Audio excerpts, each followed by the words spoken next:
This is the terrifying tale of the giant that never sleeps, also known as Gashadokuro, the bone demon. In the mountains of Japan lived an enormous giant. He was so big that he could carry a house on his back like it was nothing, and even though he didn't mean to, he would often accidentally destroy entire villages just by walking through them. The giant was so powerful that no one in the village could stop him. They were completely helpless. One day, the giant went out for food and happened upon a field of ripe grape. Being the hungry giant that he was, he started to eat the crops, but he ate so much that he caused a terrible famine in the area. The villagers, desperate for help, sent a message to the mountain god asking for assistance.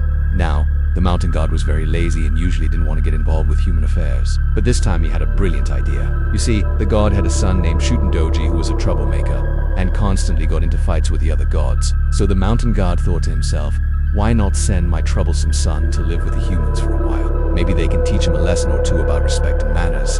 And that's exactly what he did. Shutendoji appeared before the giant in the form of a little baby, and the giant, being a softy at heart, took the baby home with him. Shutendoji grew up quickly and soon became the giant's disciple, learning all of his moves and even growing a pair of horns from his head.